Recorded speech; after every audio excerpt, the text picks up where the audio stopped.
বললাম বহু ধনাঢ্য ব্যক্তি, বহু সম্পদশালী ব্যক্তি শুধু সাদাকা মানে শুধু দান সদকাকেই মনে করে আখেরাত, শুধু এটারে মনে করে বড় আখেরাত।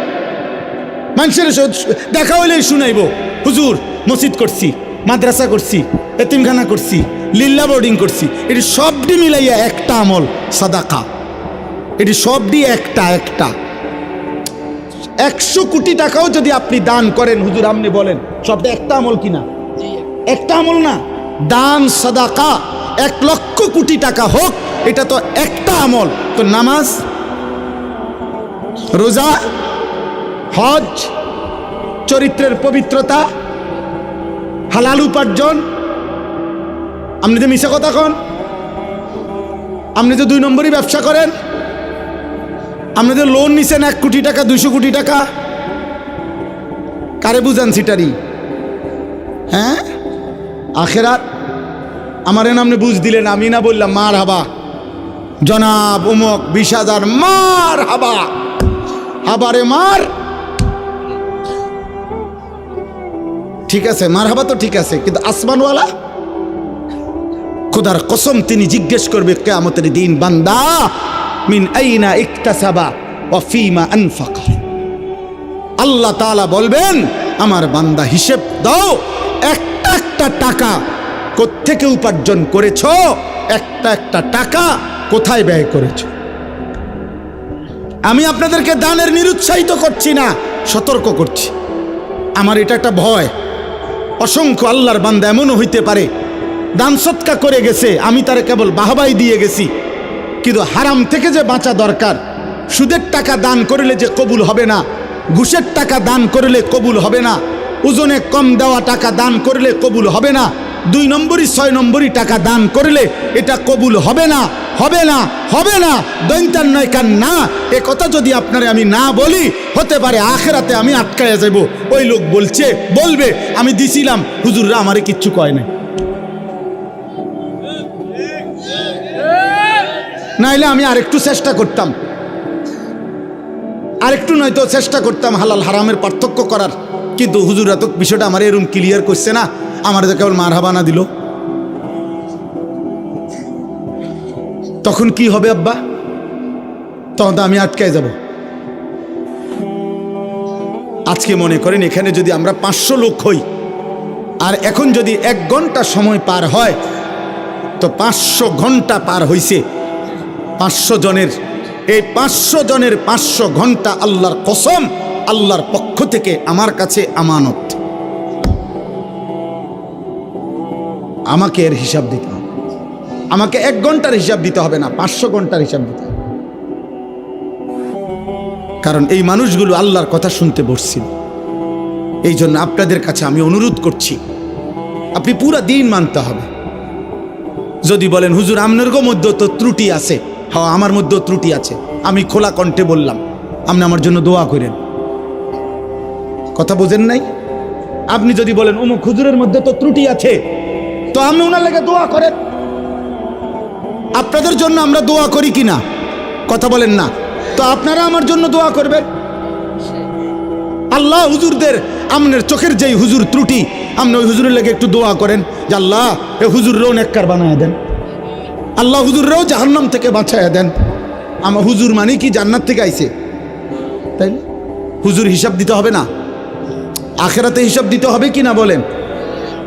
অতএব বাপ, এই কোনো রকম খামখেয়ালি করা যাবে না। আখেরাত খামখেয়ালি না আব্বা। 1-2টা ভালো কাজের নাম আখেরাত না, পুরা দিন মানা, পুরা দিন মানা।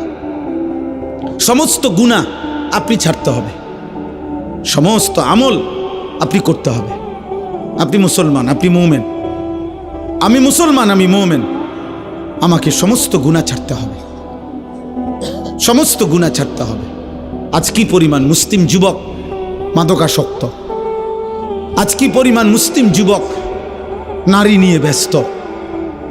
16 বছরের ছেলে, 18 বছরের ছেলে, আপনি খবর লাগান, চোখের চেহারার দিকে তাকায় দেখেন, এই বড় মোবাইলে এই পরিমাণ নর্তকী আর উলঙ্গ ছবি দেখে ফেলছে। আমার মনে হয় না বিগত 60 বছরের কোনো বয়স্ক লোক 60 বছরও যদি টানা টেলিভিশন দেখা থাকে, উনি 60 বছরে যত নারী দেখে নাই 3 দিনে মুসলমানের অগণিত কিশোর যুবক মোবাইলের এই সুযোগ পেয়ে উলঙ্গ নারী যে পরিমাণ দেখছে। এটা আব্বা, এটা দুষ্টামি না, এটা অসভ্যতা। দুষ্টামি আমরাও করছি ছোটবেলায়, আমাদেরও ছোটবেলায় আমগরে কইতো দুষ্টামি করস কি।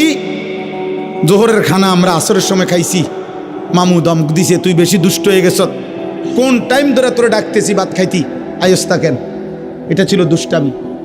হাডুডু খেলতে নামছি, খেলার মাঠ থেকে উঠা আসি নাই তো মামা দাদা দমক দিয়ে আনছে, সাইকেল চালাইতে দিছে, সাইকেল চালাইছি লম্বা টাইম। পুকুরের পারে বট গাছ আছিল, বট গাছের মধ্যে একটা ডাল পুকুরের দিকে নামানো ছিল, বারবার গিয়া গিয়া লাফাই লাফাই ওটার থেকে পানির ঝাঁপ দিয়ে পড়ছি আর ডুবাইছি। এটারে বলতো দুষ্টামি।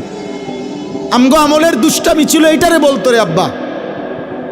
সাইকেল বেশি চালাইছি, দুষ্টামি করছি, এটা বলতো। কিন্তু তোমরা তো আব্বা আজকের কিশোর নওজোয়ান, তোমরা তো দুষ্টামি করছো না, তোমরা তো অসভ্যতা করছো। এটা তো দুষ্টামি না, সারা রাত দিন মোবাইলে উলঙ্গ ছবি দেখা, নর্তকী দেখা, জিনার ব্যভিচারের দৃশ্য দেখা, উলঙ্গপনা দেখা, এটা দুষ্টামি না, এটা চরিত্রহীনতা, এটা লাম্পট্য, এটা অসভ্যতা, এটা অসভ্যতা, এটা বেহায়াপনা, এটা বেহায়াপনা।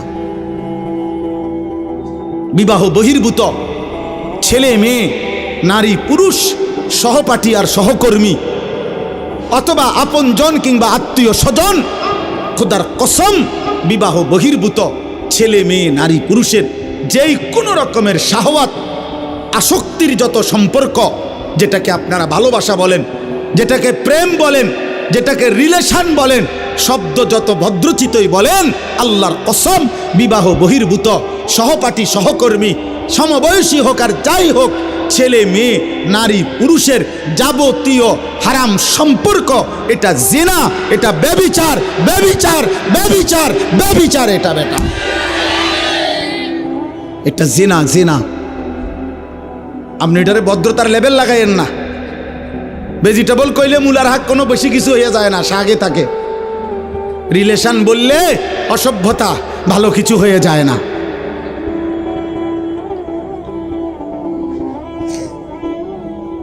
অতএব এটা জরুরি।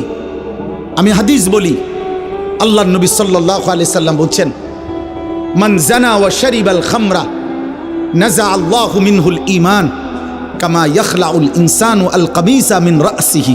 তাফসীরুল মুনির, আরবি ভাষার বিখ্যাত তাফসীর, নির্ভরযোগ্য হাদিস, এটা সনদ সহি। এটা আল্লাহর নবী সাল্লাল্লাহু আলাইহি সাল্লাম বলেছেন, আহা, যে ব্যক্তি ব্যভিচার করে, জিনা করে এবং মদ পান করে, নবীজি বলছেন আল্লাহ তাআলা তার দিল থেকে, তার কলিজা থেকে, তার অন্তর থেকে ঈমান এভাবে টেনে বের করে ফেলে, মানুষ তার গায়ের পোশাক দেহ থেকে যেমন খুলে ফেলে।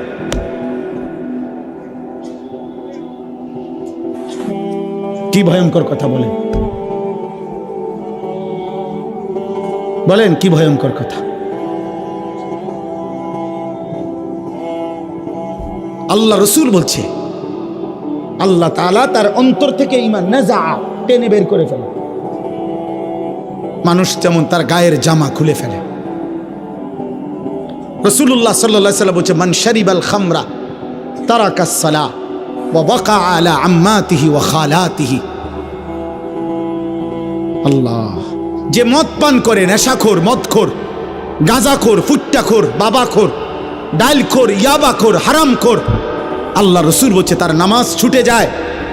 সবচেয়ে জঘন্য কথা নবী বলছে, এই মদখোর, নেশাখোর, নাফরমান অচিরেই অচিরেই তার আপনজন, মামি, চাচি, ফুফি, খালা, চাচাতো, মামাতো, ফুফাতো, খালাতো বোন, এমন নিকটাত্মীয়ের সাথে জিনা ব্যভিচার করতে উদ্যত হয়। এজন্য প্রত্যেক নেশাখোর ব্যভিচারী, প্রত্যেক ব্যভিচারী নেশাখোর। এই 3 জিনিস এক খতিয়ানে 3 দাগ। যেখানেই মদ সেখানেই নারী, সেখানেই গান বাদ্য। যেখানেই নারী সেখানেই মদ, সেখানেই গান। যেখানেই গান বাদ্য সেখানেই মদ, সেখানেই নারী। এই তিন জিনিস, মদ, নারী, গান, এক খতিয়ানে তিন দাগ।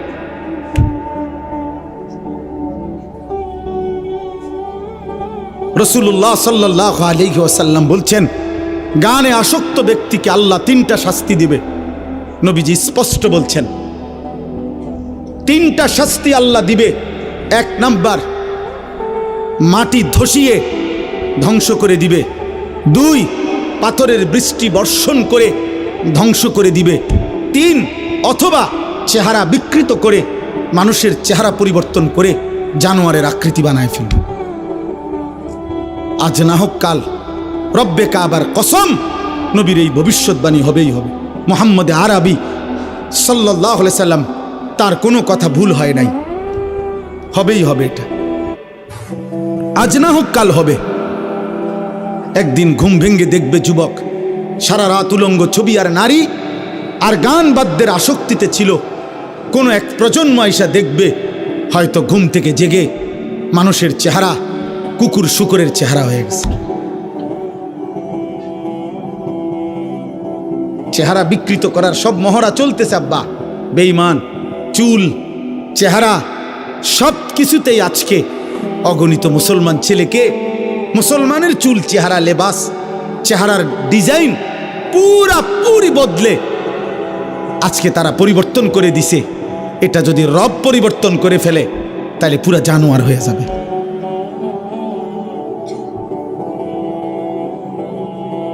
হ্যাঁ, এই জন্য আমি স্পষ্ট বললাম, আখিরাতের জন্য সবগুলো গুনাহ ছেড়ে দিতে হবে।